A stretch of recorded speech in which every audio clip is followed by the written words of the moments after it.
a post-town hall focus group didn't quite go as planned for CNN. Does it bother you that he keeps talking about 2020 and not 2024? How do you feel about those lines? You guys asked him the first question at the town hall about the 2020 election, rather than current stuff. So don't you think he could say it's time for me to start talking about 2024 and not lies that aren't true? Couldn't the media ask him a question about 2024? Now, I almost Kamala cackled at that one. Surprise, most voters are smarter than CNN. All right, coming in at number 2, MSNBC's struggle to come to terms with the fact that another network actually hosted a town hall with a former president. Truly stomach-turning. The hurricane of lies is almost difficult to annotate. It was a shameful and disgraceful thing to see, but I think that he is running on an explicitly authoritarian program. I think it was a profoundly irresponsible decision. It was shameful. The thing that gave me an actual feeling like I'd been punched in the stomach were the reports of the crowd. The treatment of the moderator by Trump was, in every classical description we don't really often apply it to politics, abusive.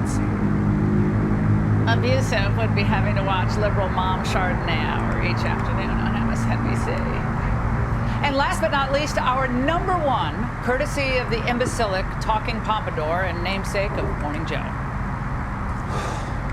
No surprises, and yet it was a disgraceful performance. I can't believe I'm going to use catastrophizing language here, but it was disgraceful on every level. What I saw last night, at least, was as chilling as anything I've seen on television since January the 6th.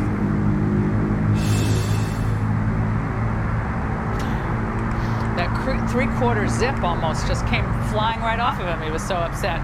Joining me now, Newt Gingrich, former Speaker of the House, Fox News contributor, author of the new book, March to the Majority. Newt, the freak out and the long faces, I mean, I've got to say, my kids and I sometimes watch some of these shows in the morning before they go to school.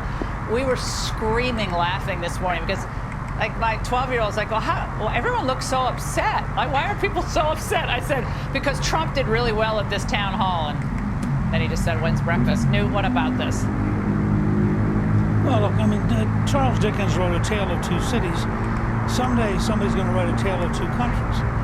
What you have on the left is a group of fantasizers who thought that the Russian hoax was real. They thought that the intelligence community attack on the Hunter Biden laptop was real. You go down the list. Every time they turn around, they know Trump is bad. They wake up in the morning chanting Trump is bad. They go to bed at night chanting Trump is bad. And they're shocked to find out that more and more Americans don't agree with them. The average American now, faced, as you point out in the last segment, faced with Biden's millions of illegal immigrants, faced with the total collapse of crime in big cities, faced with the inflation rate that's eating up our family budgets, you go down the list, and they're going, let me get this straight. Donald Trump is fighting for me, and they are fighting against Donald Trump. And what that does is it makes Trump stronger. His current numbers in a Republican primary are so staggering that I doubt if he'll be in a single debate between now and getting the nomination, because there's no reason for him to. He's 25, 30 points ahead of anybody else.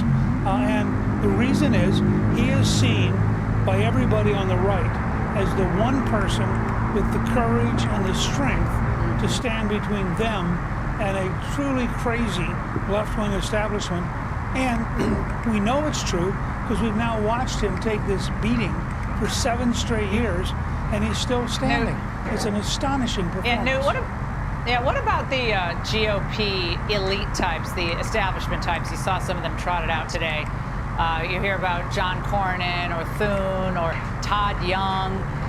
Bill Barr said it would be a disaster. Trump would get nothing done in another term. What about all those characters? Well, I think that's what you get in a period of really dramatic party change. When Franklin Delano Roosevelt took over the Democratic Party, their previous nominee, Al Smith, left the Democratic Party because it had changed too much for him. I think that these things happen. Donald Trump represents a dramatic reorganization of American politics. He's turning the Republican Party into the working class party. The Democrats are becoming the party of the elite wealthy, sort of the John Kerry windsurfing party. And that is a radical transition in American politics. And frankly, some of the old-time Republicans are going to be happier windsurfing with John Kerry than they are going to be eating hot dogs with Donald Trump.